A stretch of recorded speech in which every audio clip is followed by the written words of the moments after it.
On September 20th, 1944, Major Charles Carpenter crouched beside his Piper L4 Grasshopper on a muddy airstrip near Aricourt, France. Fog-blanketed fields where German Panther tanks advanced toward trapped American positions. The 32-year-old former high school history teacher from Moline, Illinois, had flown 47 combat sorties. 6 M9 bazooka launchers were bolted to his wing struts, carrying 18 M6A3 heat rockets. The lightweight L4 weighed 765 pounds empty. Maximum useful load was about 232 pounds with pilot and no radio. The 6 launchers, 15 pounds each, plus 18 rockets, 3 plus LB each, overloaded the plane by roughly 90 pounds. Most L4 pilots in France flew safe reconnaissance, spotting targets, directing artillery from altitude. Germans rarely bothered shooting at the slow, fabric-covered cubs. They seemed harmless. Carpenter had watched helplessly as American tank crews burned. In the first 2 days at Aricourt, Combat Command A of the 4th Armored Division lost 48 Shermans to the German 5th Panzer Army's 262 tanks and assault guns. Panthers penetrated Sherman armor at 200 yards. American 75mm guns needed 300 yards for reliable kills. Most Shermans never closed the distance. On September 18th, dawn fog hid German armor. When it lifted, 11 Shermans burned near Lonville. Carpenter circled overhead, marking positions, unable to intervene as crews bailed out, some aflame. On September 19th, the 113th Panzer Brigade pushed forward. American tankers fought from concealed positions and destroyed or damaged 43 Panthers by midnight, but the line stretched thin across 12 miles of farmland. Inspired by Lieutenants Merrick and Carson, who had earlier bazooka-armed their cubs and knocked out 2 trucks, Carpenter worked with an ordnance tech and crew chief to mount 3 M9 launchers per wing, angled 20 degrees upward, wired to cockpit switches for single or salvo fire. The crew chief dubbed the plane Rosie the Rocketer. Other pilots called the idea suicide. No one knew whether 2,000 degrees Fahrenheit rocket exhaust would ignite the doped cotton wings or if the overloaded cub could recover from the steep dive needed to aim. September 20th dawned foggy. Carpenter climbed alone into the cockpit. No observer, no radio operator, 18 rockets aboard. The engine caught. The overloaded Grasshopper lurched forward at 0642. He leveled at 1,500 feet in solid white. The bazookas added drag and wing weight. Banks felt sluggish, wings creaked in shallow dives. By 09:53 patches of ground appeared. Carpenter dropped to 1,000 feet, then 800 feet, searching northeast of Aricourt. At 11:07 he spotted 6 or 7 Panthers, armored cars, and infantry advancing southwest toward American lines. Fuel sufficient for 1 attack plus reserve. Bazookas effective to 300 yards, but rockets drifted beyond 100 m. He needed 100 m or closer.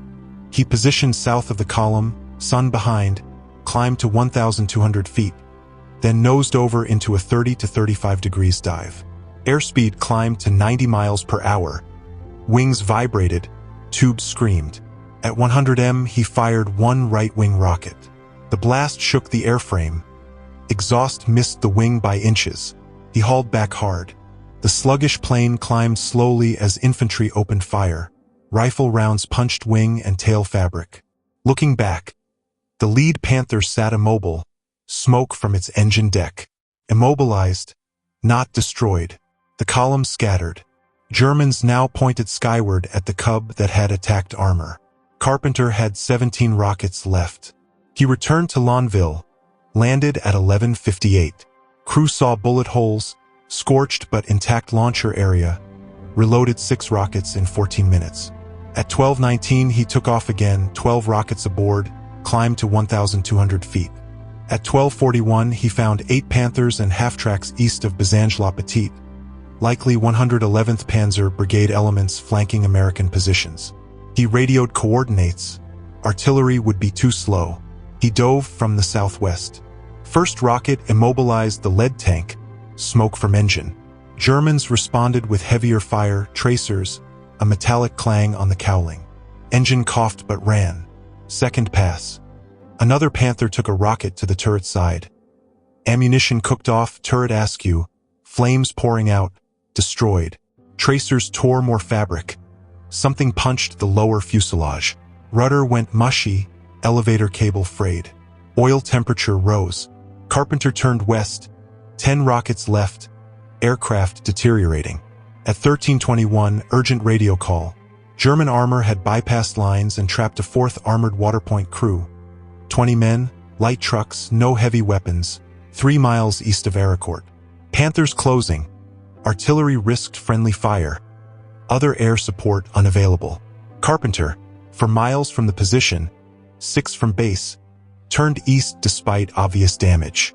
At 13:34, he spotted 5 trucks in a clearing, Americans behind them, for Panthers 800 yards away advancing with infantry. Germans halted when they saw him, infantry deploying skyward machine guns they had learned. Carpenter climbed to 1,800 feet, barely above small arms range, then decided, attack or watch 20 men die. He armed all 10 remaining rockets for successive passes. First dive, 38 degrees nose down. Damaged rudder made it unstable. At 150 m, he fired 2 rockets. They exploded near but did not stop the lead tank. Elevator partially failed mid-pullout. He barely cleared at 400 feet under converging fire. Engine now rough, oil temp red, smoke trailing. He dropped to 200 feet, used terrain masking, popped up, then dove steeper 40 degree. From an unexpected low west approach. German's AA was aimed high. At 130 m, he fired 2 left-wing rockets. Both hit, 1 turret ring, 1 engine deck. Flames erupted. Crew bailed smoking, destroyed. Confused Germans still aimed skyward. Carpenter stayed low, turned for the second Panther, 110 m, fired 2 right-wing rockets. 1 missed, 1 penetrated turret side. Secondary ammo explosion lifted the turret, destroyed. Wing fabric tore further from ground fire. Third pass. 1 rocket disabled the 3rd Panther's track, immobilized. Engine grinding, oil smoke thick, propeller vibrating. Last Panther 350 to 400 yards from the Americans, turret trained on a truck. Carpenter armed his final 3 right-wing rockets. Engine seized twice, windmilled, caught again. He dove to 150 feet from the side. At 120 m, the Panther commander saw him, too late. All 3 launched simultaneously. Violent recoil rolled the plane left. Rockets struck turret side, upper hull, track area. Ammunition detonated. Hull split, turret flew off. Vehicle lifted then collapsed in secondary blasts. No survivors. For Panthers stopped, 2 destroyed, 2 immobilized. The 20 Americans began loading trucks to evacuate amid disorganized German infantry. Carpenter turned west, 3 miles from base. Engine clattered, then ceased permanently. Silence. The torn, overloaded Cub became a poor glider. Best glide 65 miles per hour, 800-foot altitude, 400 feet per minute sink. Runway in sight but too low. He aimed for a soft plowed field northeast of the strip. At 50 foot he flared. Main gear dug in, nose over, inverted stop. Fuel leaked onto hot engine. He kicked the jam door free, crawled out, ran clear. Crew foamed the wreck before fire started. Minor cuts and bruises only. 3 sorties, 18 rockets. For Panthers stopped, 2 destroyed, 2 immobilized, 20 soldiers saved. Rosie the Rocketer was a total write-off. Engine seized from oil loss and heat, wings and fuselage ruined. The concept proved viable. Carpenter received another modified L-4H 3 days later. Same name, same bazookas. From September to December 1944, he flew 63 more attack missions. Official credit, 6 tanks destroyed, 2 Tigers, for Panthers/PZIVs, plus armored cars and softskins. Ground witnesses estimated up to 14 tanks. Other pilots tried the modification but abandoned it after 1 mission. Diving fabric planes into AA was unsurvivable long-term. German doctrine changed. All units ordered to engage any L4 on sight. Panthers posted spotters for Cubs with tubes. They nicknamed him Der Wuderich Major, the Mad Major. Carpenter accepted it, saying madness was required against tanks that killed Shermans at 1,200 yards. By late 1944, he also flew as personal pilot for General John S. Wood. Total sorties reached 110, still unwounded despite constant fire. In early 1945, doctors diagnosed terminal Hodgkin's lymphoma. Prognosis 2 years maximum. He was 32. The Army promoted him to lieutenant colonel, awarded Silver Star, Bronze Star with Oak Leaf, Air Medal with Oak Leaf. Citations praised extraordinary heroism and disregard for safety. June 1946, honorable discharge. He returned to Urbana, Illinois, resumed teaching history. Doctor's 2-year limit stretched. 1948 alive, 1950 alive, 1955 alive. Medical understanding of Hodgkin's was incomplete. Some patients far outlived predictions. Carpenter taught at Urbana High School for 20 more years. He died March 22, 1966, age 53 to 21 years after diagnosis, 19 beyond the forecast. Buried Edgington Cemetery. Marker listed only Lieutenant Colonel, dates, and service. No mention of Bazooka Charlie, Rosie, or the Mad Major.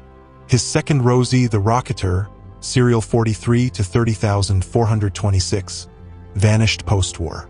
In 2017, historians traced it to the Austrian Aviation Museum at Graz, where it had flown civilian for decades, history unknown.